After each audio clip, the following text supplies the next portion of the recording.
Yo, it's Trent. Hope everyone's having a good day, good week so far, and we got NFL predictions week 2. So after week 1, let me fix that. After week 1, we are 13-3, so starting off even better than last year. I like that. Only 3 misses, and they were close ones. So we're just gonna get right into it, okay? Going in order, just like last week, how I always do it. First, tonight's game, we have the Bills at Dolphins. I want to pick the Dolphins, but to be honest with you, with no Mostert, all the Bills have to do is send like 3 safeties, put them like 20, 30 yards back, and tell them, whatever you do, do not let Tyreek Hill or Jalen Waddle run by you. If they can do that, the Bills will win. And the Dolphins are at home. I wanted to pick them. The NFL did everything to try to get me to pick the Dolphins, but with Mostert being out, I mean, all they have to do is cover those 2 guys and they should win. I mean, I don't know. The Bills defense didn't look great against the Cardinals, which worries me, but what are you going to do? So give me the Bills 28-24. Next, we have the 49ers at the Vikings. The Vikings are respectable for having their rookie QB get hurt right away. I mean, they were going to start Darnold either way, but they're respectable. But I still don't think they win, not against the 49ers. Even though they're at home, they have no shot. So give me the 49ers 35-21. Next, we got the Seahawks at the Patriots. I think this will be a close game, all right? I wasn't expecting the Patriots to do too well or even win, but they did, right? So you got to give them credit for that. And the Seahawks, I mean, they could have played better, but they still came out with the win too. I mean, it's week 1. You can't judge these teams, completely because it is week 1. There's going to be hiccups. So with that being said, I'm taking the Seahawks, and 3 road teams in a row I'm picking for the win. This is weird, right? Usually majority of these predictions, it's 90% the home team or 80% the home team. Not today, right? Seahawks over Patriots 29-28 because I believe in Geno Smith. Veteran quarterback beats a rookie quarterback. That's what I think personally, right? Next, we have the Giants at the Commanders. The battle of the mid. Who cares besides the fans of the teams? Like, besides Giants fans and Commanders fans, absolutely no one's going to watch this. No one's putting bets on this game. This is the battle of mid, to be honest with you. But Commanders at home, give me them 13-3. Very low scoring for obvious reasons, but give me the Commanders. Next, we have the Chargers at Panthers. The Panthers could be playing Ohio State, dude. I'm not picking the Panthers ever, okay? Give me the Chargers 31-0. I don't need to even explain my reasoning for that.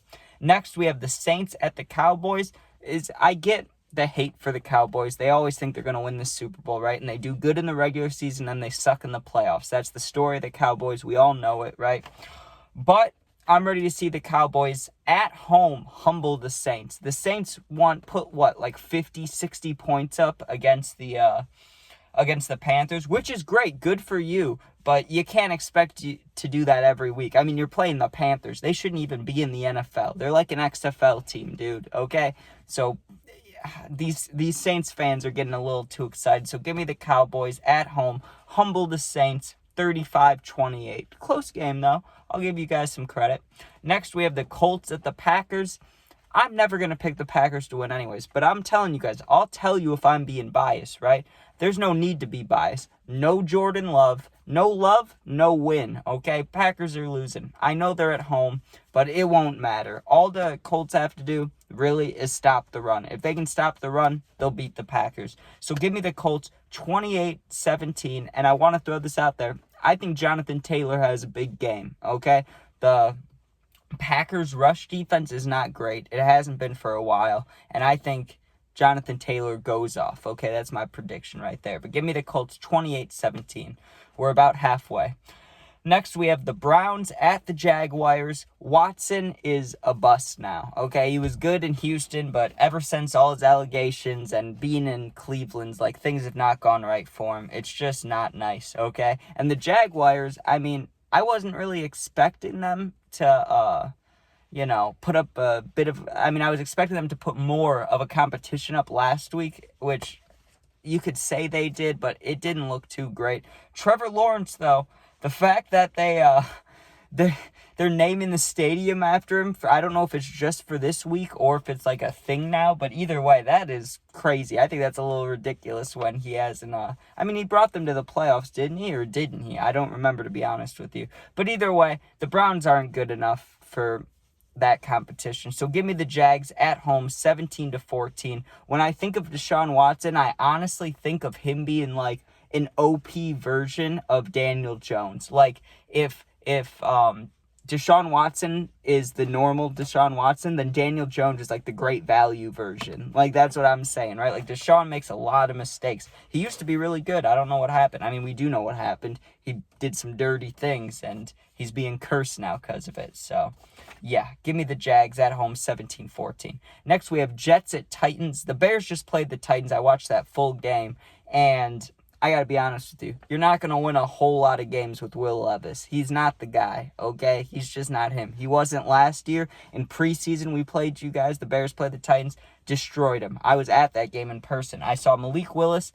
Another reason why I know the Packers will lose. Malik Willis sucked, dude. Every time I've watched him, he's done bad, okay? Person or on TV. He doesn't do good. So, he's not good. Will Levis isn't good. But the Jets were a little bumpy against the 49ers. But to be fair, they were playing the 49ers. I think, obviously, when you have Rodgers, I'm not a fan of Rodgers, obviously, as a Bears fan. But you got to have respect for the guy. He's going to go out there, and even though they're on the road, I'm sure he wins the game for him. So give me the Jets 21-17 over the Titans on the road, too. And another road one. Now, this is my first one. Bucks at Lions. This is what I'm calling my bias pick. I know that 99% most of the time here, the Lions should win. At home, the Lions, I should pick the Lions to win. But I don't like the Lions. I just don't like them. I mean, you guys, you were bad for so long. I remember being a kid, and you guys were wearing the trash bags over the face, the same old Lions. Didn't you guys lose, or didn't you have a winless season? I'm pretty sure. I don't know, right?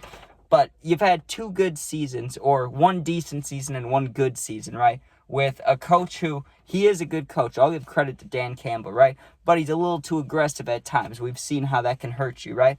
I don't think you'll ever win the Super Bowl with Jared Goff. Jared Goff is not that guy. He is in the regular season, but he's just not that playoff competition, I don't think, personally, right? So, I mean, that has nothing to do with this game, personally. I just am not a huge fan of the Lions. I think you have 2 good seasons, and now you think you're the best team ever. I don't like that, right? So give me the Bucks on the road, 38-35, but in all reality, I'm sure the Lions will win. Okay. But next, we have Raiders at Ravens. There's not too much I need to say about this game. I mean, the Raiders, poor Raiders, right? Minshew mania. I mean, these teams, you can't take a mid-ass quarterback and think you're going to be a good team. That's not how it works. I've been a Bears fan my whole life. That's how my life's gone. I've watched these quarterbacks who I know are not good enough to win these games, and then they don't. That's what happens. If you put in a quarterback that's not like a superstar nowadays, you're not going to win very many games. So with that being said, and it's the Ravens. I mean, the Ravens got Lamar. They got King Henry. I mean, they got their defense, Roquan Smith. The Ravens are already stacked, and they're at home. Give me the Ravens 24-10. Okay, the Ravens are scary. Okay, we have 1, 2, 3, 4, 5. We're down to the last 5. This will go quick, okay? We got Rams at Cardinals. The Cardinals are sneaking back, right? They're still a bottom 5 team, I'd say, I think. Maybe like bottom 7, but they're still lower. Like, the Cardinals are not that good yet. But compared to how they were a year or 2 ago and when Kyler was hurt, they were bad. Now they're a little better, but still a bottom 5 team. But I'm not overshadowing what they did to the Bills last week. They put up a lot of points on the Bills, who are a playoff team. So, with that being said, even though the Cardinals are at home, I think the Rams sneak this one out at the end. Give me the Rams 31-28. I think they'll win by a field goal at the end. Next, we have the Bengals at Chiefs. Burrow's hand issue, which may or may not be a thing. I don't even account for that in this prediction. The Chiefs are the Chiefs. They might win out. Who knows, dude? If there's going to be a team in history, like around our time and age, like now, it's going to be the Chiefs that go undefeated. I mean, they're too good, dude. They play these really, really good teams, and they beat them. I mean, and I was expecting them. I was like, oh, if they lose week 1 like last year, like maybe they'll be a little rocky. Things looked rocky sometimes, but it's the Chiefs, dude. How can you even think they'll lose? So give me the Chiefs at home, 42-20 over the Bengals. Next, we have Steelers at Broncos. We have Justin Fields versus Bo Nix. That's a tough one for me.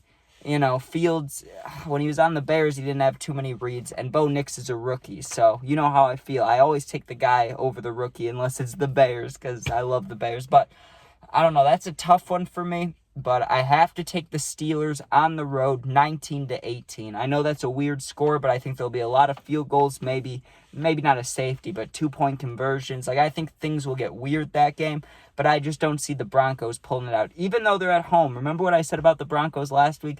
They handled a lot of things the wrong way inside the building, which does not create a good environment, a good, brotherhood, things like that. Like, there's not too much communication going on, I wouldn't think.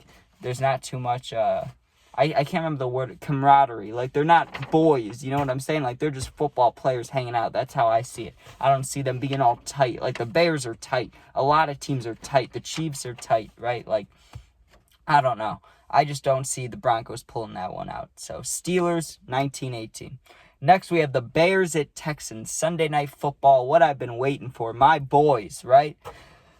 I'm nervous. They have the Bears, they say the Bears have the easiest schedule from week 1 to week 10, right? Because then they have like 6 division games in a row pretty much. It's brutal, right? But before that, they have the easiest schedule. I'd say that's true besides this game. This is the game I'm nervous about.